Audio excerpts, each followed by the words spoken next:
আমরা এবারও কিন্তু আশায় খুব পেরেছিলাম, মনে করেছিলাম সারা পৃথিবীতে এত বড় খ্যাত একজন মানুষ যারা ডক্টর মোহাম্মদ ইউনূস, উনি নিশ্চয়ই ভালো কিছু করতে পারবে।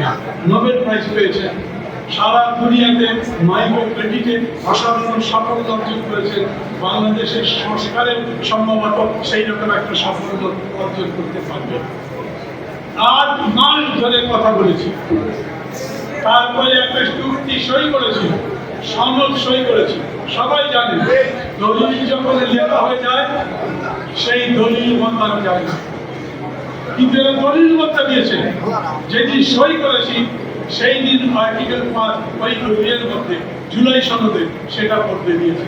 আর এইবার যেটা করলো ঘোষণার মধ্যে, বিএনপি তাদের নিজের বক্তৃতা করেছিল, অনেকগুলো বিষয়ে তাদের দ্বিমত আছে। ইংরেজিতে বলেন নোট অফ ডিসেন্ট। ওনাদের নোট অফ ডিসেন্টের সাথে আমরা কিন্তু একমত হই, আমরা তাদের সাথে সহমত পোষণ করি না। কিন্তু বিএনপির নেতারা বলেছেন আমাদের এই ব্যাপারগুলোতে ভিন্নমত আছে, আমরা সেই কারণে আপনাদের আটকাচ্ছি না, আপনারা প্রস্তাব পাশ করে নিয়ে যান, সই করে দেব, কিন্তু যখন ভোট হবে তখন মানুষের কাছে বলবো এই ব্যাপারে আমাদের এই দৃষ্টিভঙ্গি। মানুষ যদি আমাদের সমর্থন করে তাহলে আমরা এটা বাস্তবায়ন করবো, আপনাদেরটা করবো না। এটা ঠিক কথা, জনগণ যা বলবে তাই তো হবে। তাদের প্রস্তাবে ভিন্নমত থাকলেও আমরা সেটা মেনে নিয়েছিলাম এবং আমরা যেটা বুঝেছি কমিশনও সেটা মেনেছে। অদ্ভুত বিষয়, কমিশন এখন আমাদের সামনে প্রস্তাব হাজির করবার সময় সেই সমস্ত নোট অফ ডিসেন্ট বা ভিন্নমত বাদ দিয়ে দিয়েছে। এটা একটা পরিস্থিতি হলো না।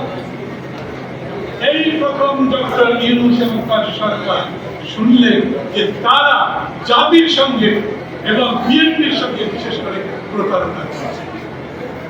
আমি একটু ভুল বললাম, প্রথম শোনেন নাই, উনি যাদের কথায় দেশে এসেছিলেন, দেশের দায়িত্ব নিয়েছিলেন, বলেছিলেন ওরা হচ্ছে আমাদের নিয়োগকর্তা, যারা এই আন্দোলনের মূল ভিত্তি তখনকার মতো স্থাপন করেছিল, এখন যারা এনসিপি করে তারাও করেছে।